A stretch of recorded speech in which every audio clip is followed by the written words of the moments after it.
Good afternoon. It's Wednesday, the 5th of December 2018, just after 1 o'clock. Welcome to UK Column News. Your host today, Mike Robinson, myself, Brian Gerrish, and we're delighted to be joined by Alex Thomson, delivering Eastern approaches from the Netherlands. Well, the plot thickens, Mike, I think. Well, we'll just get straight on with Brexit. This was Theresa yesterday. Well, she lost three Brexit-related votes in an hour yesterday evening. After she launched the 5-day debate on her deal. And she's apparently become the first British Prime Minister in 40 years to be defeated 3 times in one day. That's all very good. Well, in fact, she wasn't just defeated because the Theresa May's government, the Theresa May regime perhaps, was found to be in contempt of Parliament. This is the first time in history that that's happened. And this was after they refused to publish the full legal advice concerning the Brexit deal. Well, I suppose, Brian, they thought that they could get away with this because they had, previous governments had refused to publish the legal advice with regard to going to war in Iraq or in Libya, for example. They thought they could get away with it. Well, they didn't in this case. Let's just have a look and see what was said by Andrea Leadsom yesterday. We're starting off with Keir Starmer here. It is, I think, unprecedented for this House to find government ministers in contempt. The motion makes clear the government must now publish the Attorney-General's final legal advice in full. I hope the government will now confirm and comply with that order. But if the government fails to respond, Mr. Speaker, what steps can I and others take to ensure the government does comply with this motion and before the votes that we have next Tuesday? Thank you, Mr. Speaker. We've tested the opinion of the House twice on this very serious subject. We've listened carefully, and in light of the expressed will of the House, we will publish the final and full advice provided by the Attorney-General to Cabinet. But recognising the very serious constitutional issues that this raises, I have referred the matter to the Privileges Committee to consider the implications of the humble address. So she was asked, how long was that going to take? Was that going to be completed by next Tuesday when the vote takes place? And she said, well, in fact, they're going to publish the stuff this morning. And I saw that it was supposed to be published at 11:30 this morning. But if I could welcome Alex Thomson to the programme. Alex, a lot of people suggesting that this is a significant constitutional crisis at this point. This is the first time in history that a government has been found in contempt of Parliament. Where do you see this going in terms of the constitutional side of things, aside from Brexit? I see it, Mike, going in the direction of Parliament, against its own will perhaps, rediscovering its essential role as the High Court and Grand Jury of the people, particularly the House of Commons. Now, this is hotly denied. Of course, the Labour MP who claims to be the constitutional expert, equivalent to Jacob Rees-Mogg on the Conservative side, is Chris Bryant. And when I still had a Twitter account before I decided to get rid of that, I did explain, I did challenge Chris Bryant and say, do you accept the classic position that Parliament is a high court? And he said in a single word tweet, no. But that has been the constitutional position. There's a guest whose name eludes me right now, who was talking about the lately deceased George H.W. Bush, talking on a live stream last night on Jason Goodman's channel on YouTube, who goes into this very point because, of course, the US Congress is supposed to be based on the Mother of Parliaments and to preserve its best aspects.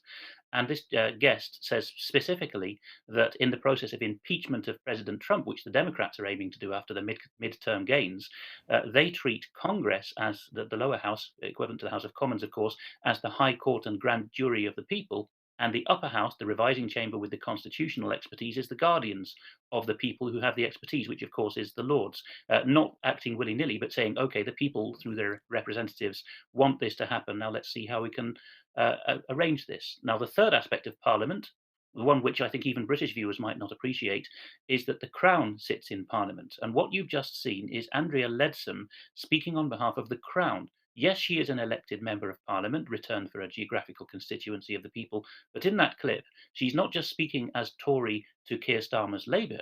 She's speaking as it were, with the crown on, in lieu of the Queen, to Parliament. We're often confused by this in common law jurisdictions because it's often wrongly assumed that Parliament is simply MPs as us. The committees is all us. The floor of the House is all us, but Crown ministers sitting on the front bench of the government side is the Crown. And where the Crown is telling the representatives of the people, we defy you, or we're going to elude you and your impeachment and your contempt findings. Of course, nobody can be held in contempt if it's not by a court. So Parliament is by definition a court and a jury. Well, what's happening there is that the Crown is betraying its trust and oath given to the people. Okay, it went on because, as I say, there were three votes yesterday that were lost by Theresa May, and this is Dominic Grieve. He brought a point of order, or an issue to Parliament, to the Commons rather, because he said that really Parliament needed to have the power to make final Brexit amendments. So if, in other words, if she fails to get her deal approved by the Commons next Tuesday, then MPs would have the right to dictate a plan B to Theresa May. Is that again an expression of this determination suddenly by MPs to be representatives of the people, or in fact are they qualified to be, and would we end up with that plan B being what they want rather than a representation of what the people want? Alex?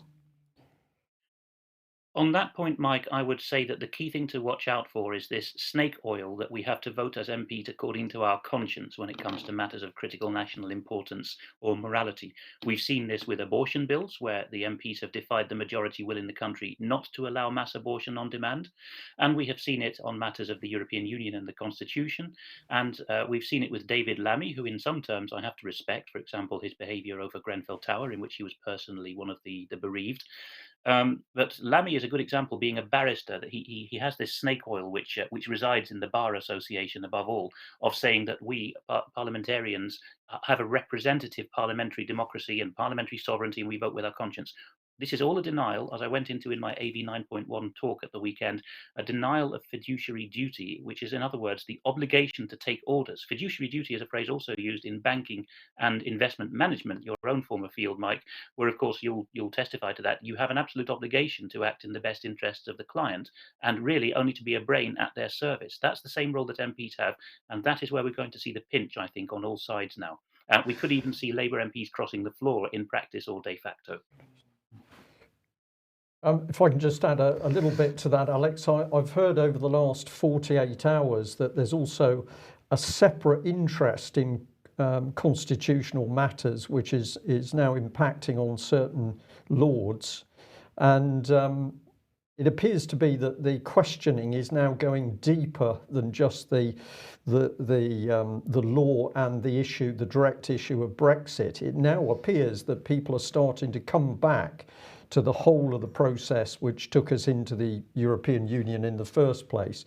I haven't got much detail on this yet, but what I've been told over the last 48 hours, 24 hours in particular, is that there are a number of lords who are now very, very keen for documentation and advice on what the true constitutional situation is. It seems to me that people are beginning to get suspicious of the whole of the EU package, as well they might. Okay, well, look, let's move on to NATO. And the NATO foreign ministers have been meeting over the last 2 days at NATO headquarters in Brussels. NATO foreign ministers met with the foreign ministers of Georgia and Ukraine yesterday to discuss the security situation in the Black Sea region and the NATO support for those two countries. But before we get on to other issues. Let's listen to what Federica Mogherini had to say when she arrived at this foreign ministers meeting, and we'll have a discussion with Alex in a second about the significance of Federica Mogherini even being there. So let's have a listen to this. Our work with Afghanistan is extremely important, very high on our agenda, and perfectly complementary to the work NATO is doing there. I was just exactly 1 week ago in Geneva at the conference the UN organized to support the peace process in Afghanistan. The European Union is the major donor there, and I have offered to President Ghani and Chief Executive Abdullah last week the European Union support to be a guarantor for the peace process, to support its implementation in very practical terms. And we've put on the table also very practical incentives for the Taliban to join the peace process and to engage in laying down the arms. One last word. I know that yesterday here the ministers discussed the INF. For the European Union, it's key to our security. It's a fundamental pillar of our security architecture in Europe, and we want to see this preserved and fully implemented. So we'll come on to the INF Treaty in a second, but the first thing that I wanted to get your thoughts on here, Alex, is that the EU and Federica Mogherini is the High Representative, effectively the Foreign Minister, but the EU is taking much more of a sort of foreign affairs, foreign ministerial role on these international bodies, and NATO being one of them, and clearly they have defined a foreign policy as far as Afghanistan is concerned, and they're directly involved in the Afghan peace process.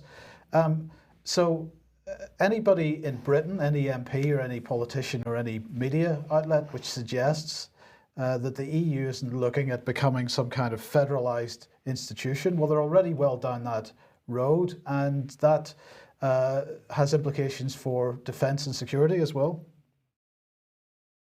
Correct, Mike, and Afghanistan is a very clear-cut example because, of course, previously NATO was the key, as they would call it in those circles, stakeholder through ISAF and the peacekeeping missions going out of NATO bases. Now we have the EU, as in other areas, as David Ellis has pointed out, the EU being the destination which the bus of NATO dropped everyone off at. They both co-reside in Brussels in terms of headquarters. But of course, what gives it away is that Afghanistan is by no stretch of the imagination a neighbour or the near abroad of the EU. They will, of course, argue, well, it's a cauldron of instability which reaches us on the streets of Europe. But then your immigration policy determines that, doesn't it? So don't cry wolf there, as it were, when it's within your power. But when you've got branching out into Afghanistan, this certainly shows what you're saying, Mike, about foreign policy of the member states being suborned here, because the EU has claimed that that Mogherini's functions in her foreign action, it's usually dressed up in terms of action and neighbourhood incentives and so on, partnership. It's all claimed that is to stabilise the EU's neighbourhood, basically the Mediterranean, Levantine and North African basin. But Afghanistan is several countries removed from the furthest state that could ever become a member state of the EU. So here we see the foreign policy of the EU becoming, as you say, supranational and even federalised, and we also see the EU regarding itself more as at that level at least, as shall we say, a Eurasian Union, which has long been one of the power blocks that people have talked about. Indeed. Well, look, let's look at the INF aspect of this. So NATO did publish a statement on the INF Treaty, and this is what they said. Allies have concluded that Russia has developed and fielded a missile system, the 9M729, which violates the INF Treaty and poses significant risk to Euro-Atlantic security. We strongly support the finding of the United States that Russia is in material breach of its obligations under the INF Treaty. For over 5 years, allies in the United States in particular have repeatedly raised their concerns with the Russian Federation, both bilaterally and multilaterally. As we stated in the Brussels Summit Declaration in July, Russia has responded to our concerns with denials and obfuscation. Russia only recently acknowledged the existence of the missile system without providing the necessary transparency or explanation. They said the United States has remained in full compliance with its obligations under the INF Treaty since it entered into force. Allies have emphasised that the situation whereby the United States and other parties fully abide by the treaty and Russia does not is not sustainable. Russia's violation of the INF Treaty erodes the foundations of effective arms control and undermines Allied security. This is part of Russia's broader pattern of behaviour that is intended to weaken the overall Euro-Atlantic security architecture. Allies are committed to preserving strategic stability and Euro-Atlantic security. NATO will continue to ensure the credibility and effectiveness of the alliance's overall deterrence and defence posture. We will continue to consult each other regularly with a view to ensuring our collective security. We will continue to keep the fielding of Russian intermediate-range missiles under close review. And they said allies are firmly committed to the preservation of effective international arms control, disarmament and non-proliferation. Therefore, we will continue to uphold, support and further strengthen arms control, disarmament and non-proliferation as a key element of Euro-Atlantic security, taking into account the prevailing security environment. We continue to aspire to a constructive relationship with Russia when Russia's actions make that possible. As most recently confirmed in the Brussels summit, we remain open to dialogue with Russia, including in the NATO-Russia Council. We call on Russia to return urgently to full and verifiable compliance. It's now up to Russia to preserve the INF Treaty. Well, in the meantime, Dmitry Peskov, Mr. Putin's representative, has been speaking about this, and this is what he had to say. So he was talking about the postponed meeting or the cancelled meeting between Putin and Trump at the G20. He said, we expected this meeting between Putin and Trump, who could have discussed this process and outlined ways to potential dialogue on the topic of the INF Treaty. But he said if the Americans ultimately withdraw from that treaty, there is a high risk, although now they deny it, that they will deploy intermediate range missiles in Europe. And he said European territories will be in the crosshairs of our missiles if they do that. So here we are back in the glorious 1970s. It is illogical.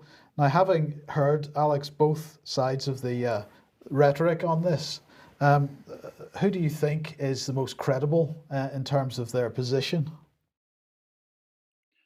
The Russians, because they cite historical precedent. That really is the only firm ground you have to go on in geopolitics, is what has a similar constellation of comparable or identical powers achieved in the past, what has the vector of a certain foreign policy or disposition on both sides led to.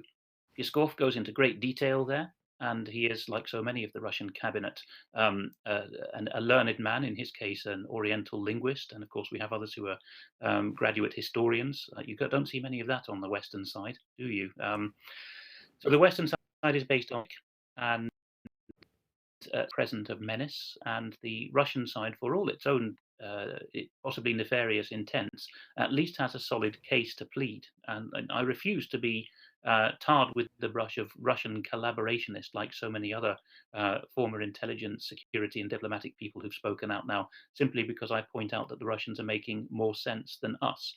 It's time to challenge those making this rhetoric what ground they themselves are standing on. Yeah. Absolutely. Could we perhaps add to that if we just look at the simple flow of things following the collapse of the Iron Curtain, we had all those eastern states formerly under the control of Russia. They weren't allowed to become simple independent nation states. What's happened is immediately the European Union has moved in there with offers of money and help and assistance, and that has been immediately followed by bringing in weapons systems right up onto the Russians' border. So the whole of that process, if you take it step at a time, has been an expansion of the EU with its military to the Russian border. Your thoughts, Alex? That's exactly the case, and with the passing of George H.W. Bush this week, let's just remind ourselves, as Brian would say, that it was George H.W. Bush and his Secretary of State, James Baker, who were at the helm of the West and NATO during the actual collapse of the overt communist Soviet Union, or as Christopher Story would point out, it was the collapse that was deliberate so that global revolutionary ideology no longer needed a territorial base because it had gone into the minds of men in the West through cultural revolution. But laying that aside for a moment, Baker and Bush, and we've done an insight episode on this with Eric Zeus talking about it. Baker and Bush went to Gorbachev and Shevardnadze and said, we will never expand an inch across not just even the German border, but across the Elbe. You know, the western zone of Germany after reunification was to be the extent of NATO militarized presence. And you know, the crucial thing is that Shevardnadze and Gorbachev were / are nefarious globalists themselves, but of another persuasion. So it's trickery against trickery, and they could never get on paper James Baker and George H.W. Bush's guarantee that the expansion would not happen. Yeah. Well, let's have a look at the security services, and we better come in with MI6. And here we've got Alex Younger, and he's been speaking out. Of course, everything he's saying is essentially those bad and nasty Russians. So here we are, MI6 chief urges Russia, do not underestimate our capabilities. This is very arrogant stuff. There's a video clip on the Guardian site, which I encourage people to go and watch. I was fascinated that we had this man delivering what must be a crucial speech, and its impact could be very volatile in the present situation. But if you watched him, he clearly had maybe 2 or 3 words on each of his prompt cards. So he was using crib sheets. He was saying maybe 3 or 4 words, and then you could clearly see him put that sheet down.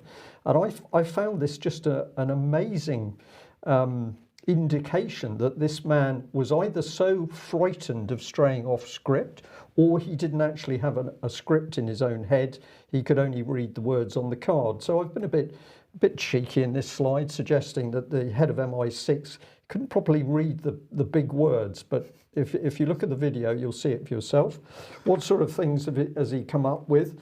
Well, we face adversaries who regard themselves as being in a state of perpetual confrontation with us. One of the most now, I'm stalling on this word. Egregious. Thank you. Examples of this is the Skripal Hostile Act.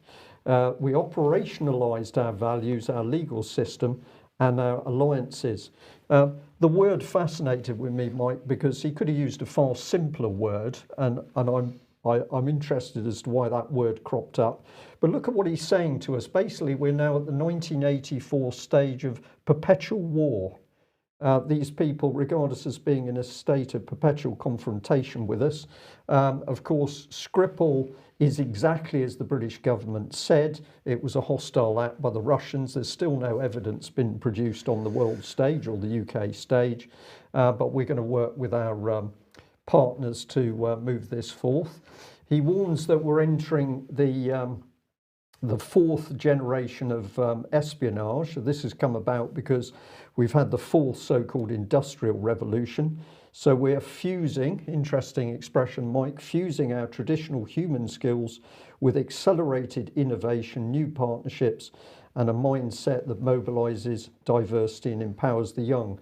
So here you've got this man, and this is a mix of professional MI6 language with much more general political and social rhetoric that's been coming out of all the 3 parties. Well, in the full transcript of what he said, he did specifically target the fusion doctrine as a key part of what they're working on. So it was absolutely full of political language. Yes.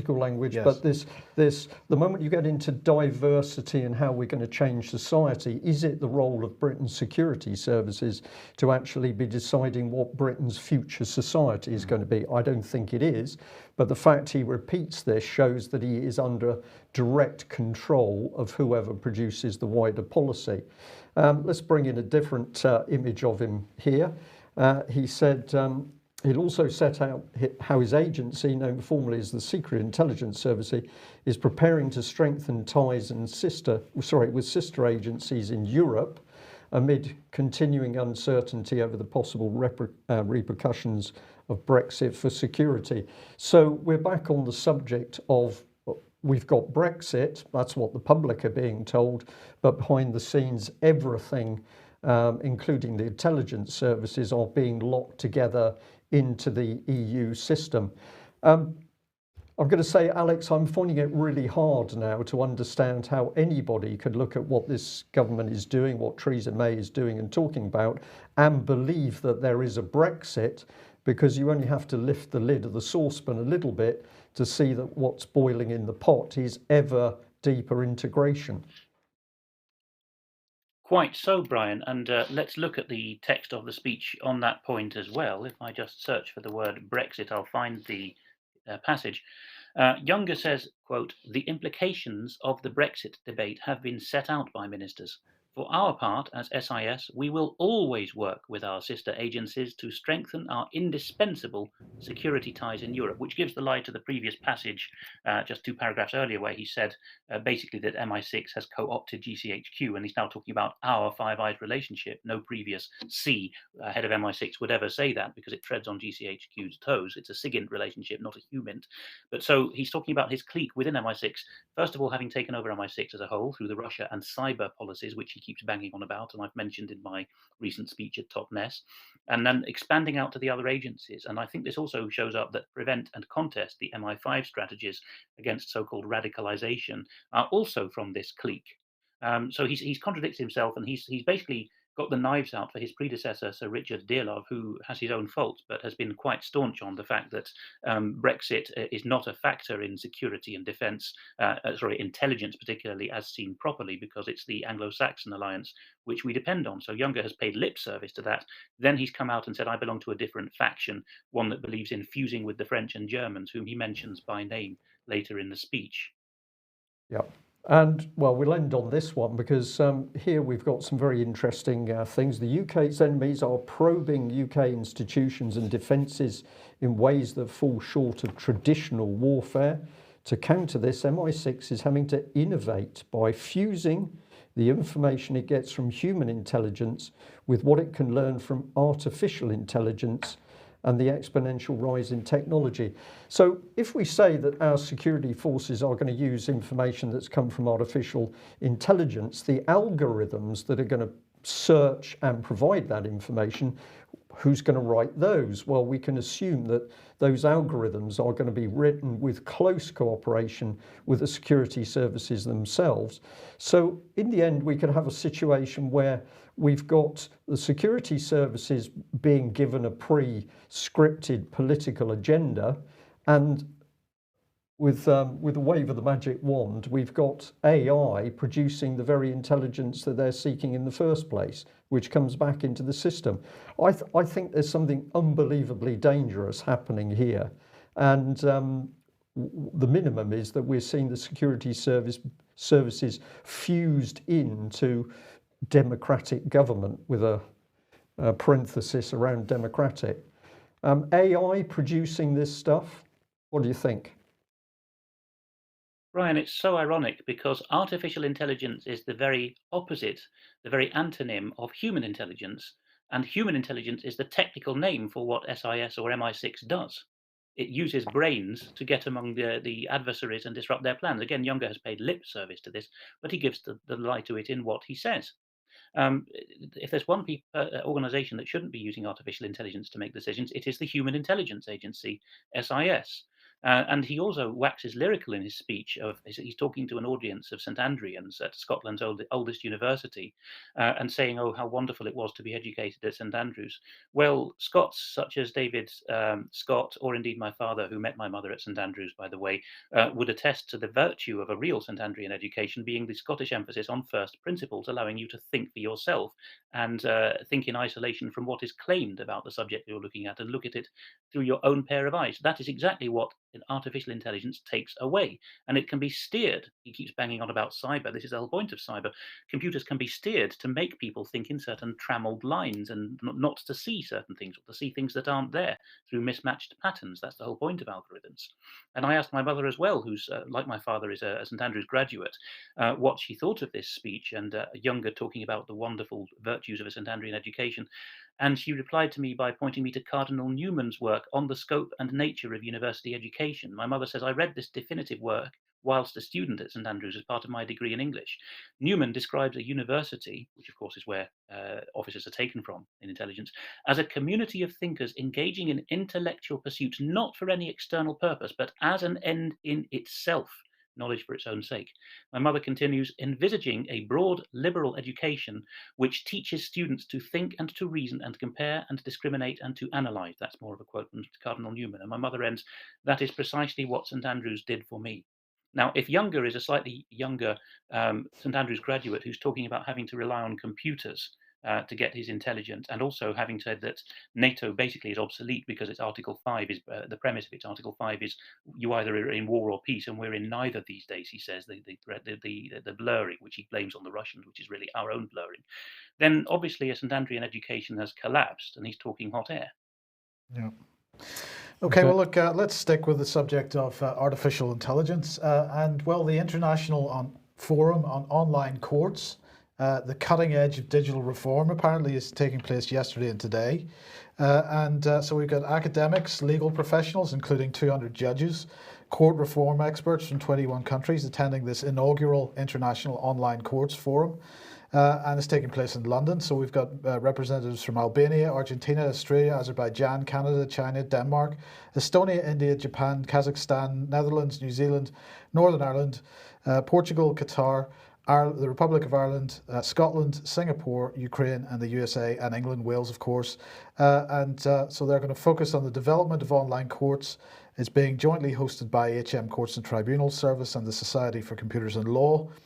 The government apparently is delivering an ambitious programme of court reform. Now, we've covered this for quite a few years, ever since Lord Leveson produced his report on court reform, I think in 2016, which aims to bring new technology and modern ways of working to the way justice is administered. So yesterday there were speeches from David Gauke, who's the Justice Secretary and the Lord Chief Justice, as well as presentations from Her Majesty's Courts and Tribunals Service. Today they are featuring debates on common issues facing policymakers, judges, technologists and lawyers, such as the use of artificial intelligence and technology platforms and obstacles. And the question in my mind, Alex, is what happens when you bring artificial intelligence into the court system? Is this a good replacement for the jury? No, because courts of law are courts of law, or in some cases, courts of equity. We have heard mention, including by Ian Crane, quoting a recent a time when he was in court, speaking about this at AV 9.1. The better judges in English courts and Scots courts as well will say, I'm sorry, please don't expect justice or morality to come into this when they have faced with a litigant in person. They will admit these are courts of law. Well, but even law is not a book subject ultimately. When you look at the better law textbooks, they're all talking about jurisprudence, the exercise of the mind and the conscience in interpreting legislative intent, and above all, the unchanging firmness of common law. And if you go into the level of equity, which is a lot of our courts are actually law courts, not law courts at all, but equity courts, the purpose there is a fair outcome. Now, these are inherently human characteristics. And just as Younger was talking out of his rear end by saying that AI can help work out enemies' intent, because that's human brain processes and spiritual, really, in the end, the same applies to having people appear in court. You have got to use your human brain and conscience to understand even the text of the law, let alone its application in a particular case. So, I mean, the justification that they seem to be using for this development towards AI and so on is cost. Do you think cost is part of the reason that Younger is pushing this in the intelligence services as well? Yes, because the purpose of corporatization is to spin out of government direct control everything that makes money or everything that people want to avail themselves of. And basically, central government just remains the taxer, and the legislation in the end is written by the corporations.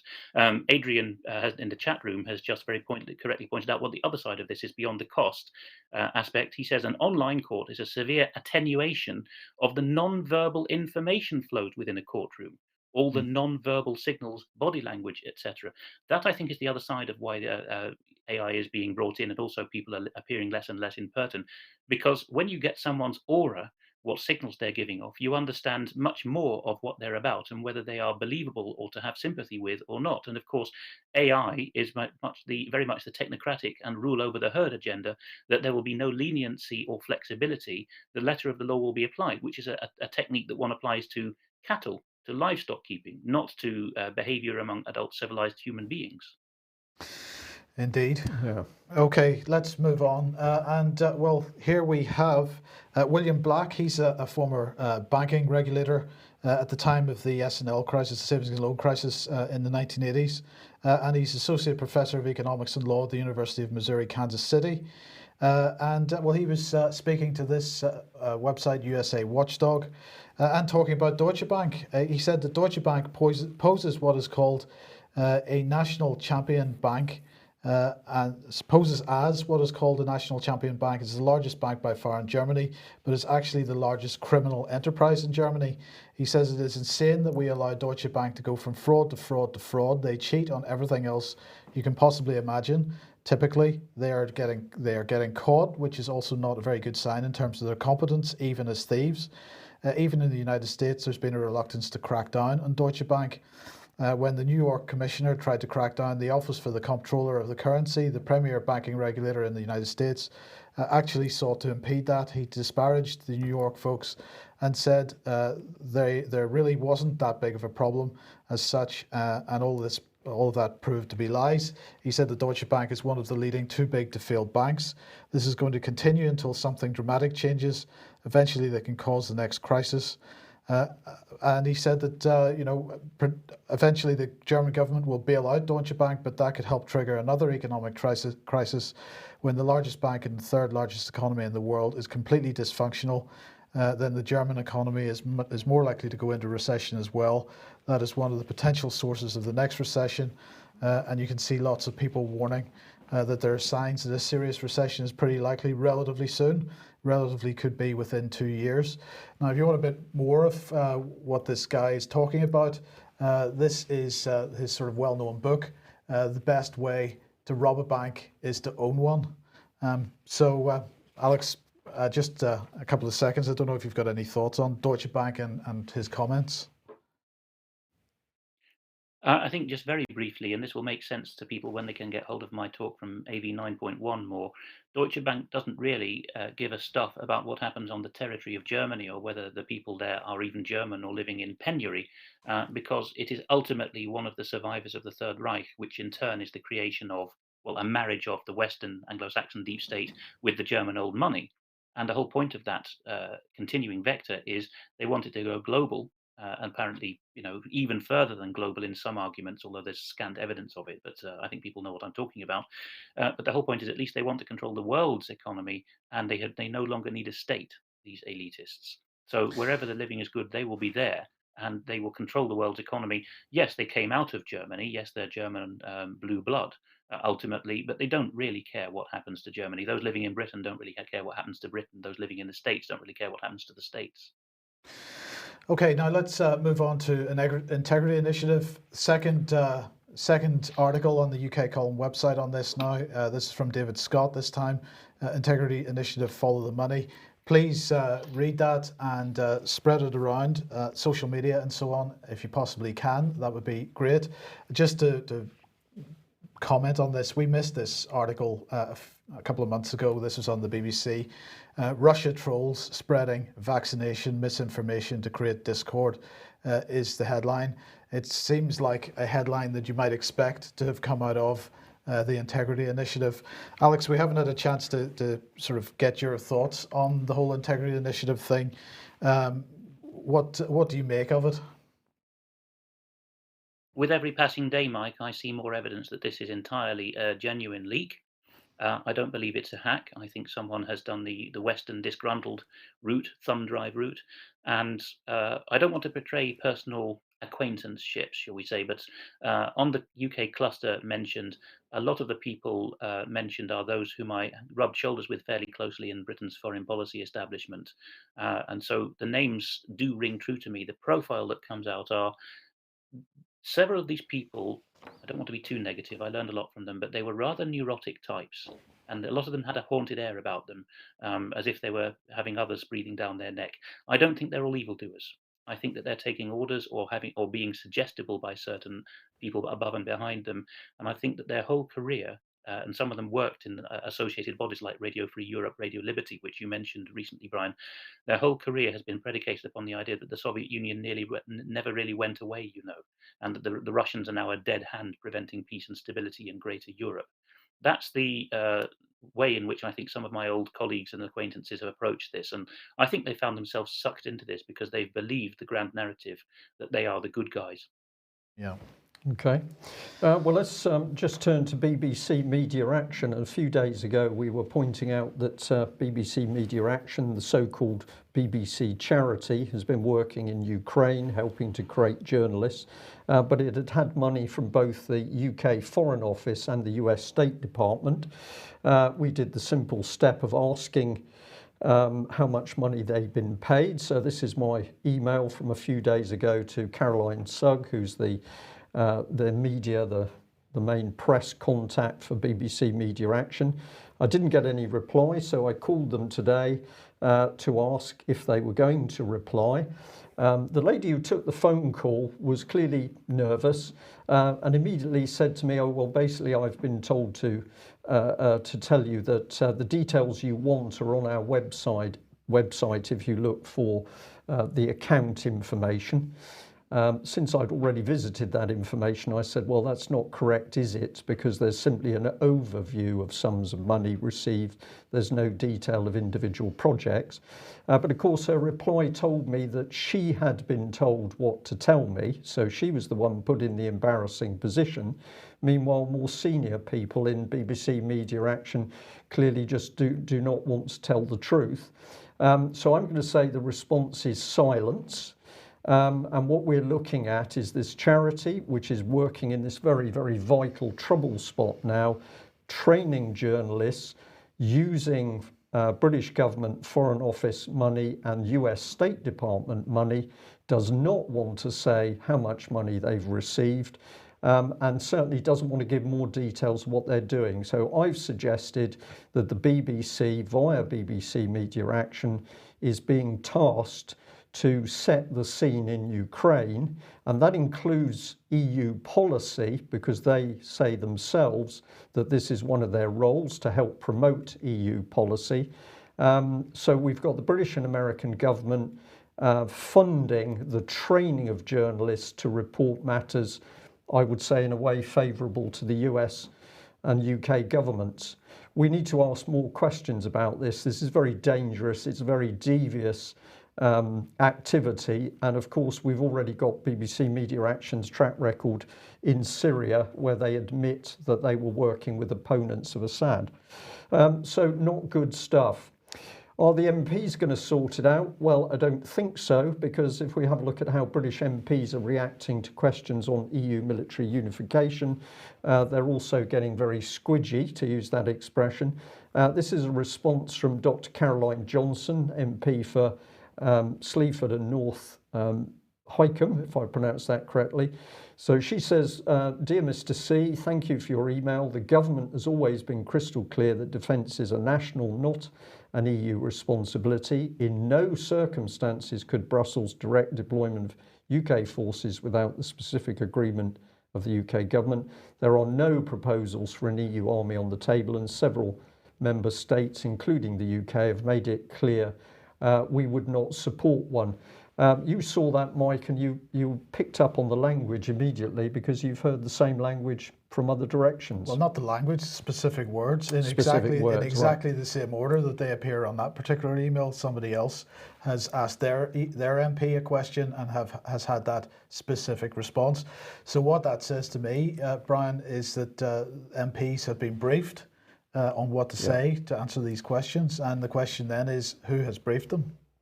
Indeed, and I'm doing this more and more, taking a look at this lady. We go to her Twitter page. One of the things she's retweeted is that the government is donating the VAT on all sales of this year's X Factor single to children's hospices. So never mind important issues like what's happening with the UK and EU military unification. X Factor donating to those, or sorry, the government claiming to be donating to those children's hospices is more important. We are seeing more and more childish content by our MPs as they simply sideline the other issues. We'll end just very quickly on the subject of the Medicine and Healthcare Products Regulatory Agency. This is the organisation that has been crowing that David Noakes is now in prison as a result of his efforts to try and help people with GC-MAF. Bottom right on the screen is the headline, Crime Scene, Notorious Noakes, 10 million Guernsey GC-MAF crook imprisoned. Just have a little look at this video where they're crowing about how well they've done. We'll just see a few seconds. Today's sentencing marks the culmination of a complex 3-year investigation by the MHRA to protect public health. Our investigation team have worked tirelessly to bring David Noakes to justice, who put public health at risk through the unlicensed sale of GC-MAF products.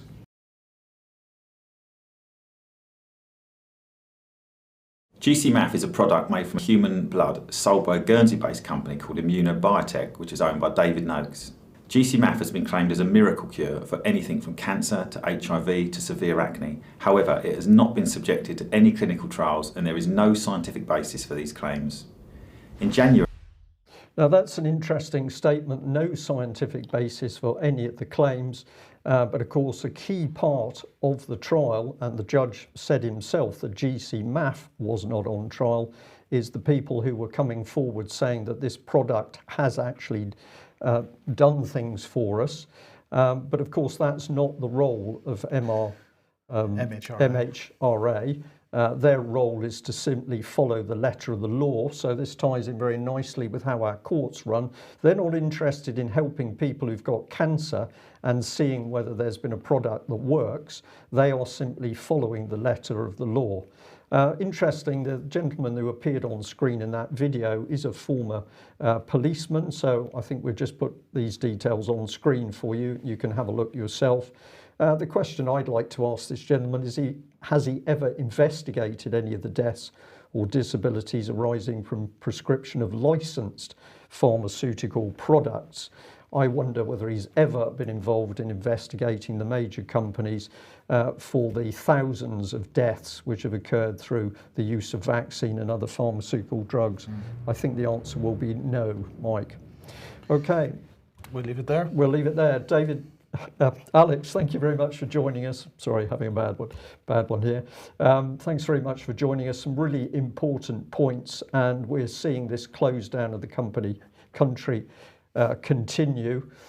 Just end by saying thank you very much to all the people who approached me at AV 9.1 and were kind enough to make donations to the UK column. Very much appreciated. That's it for today. We'll be back at the same time on Friday. On Friday. Bye-bye. Bye-bye.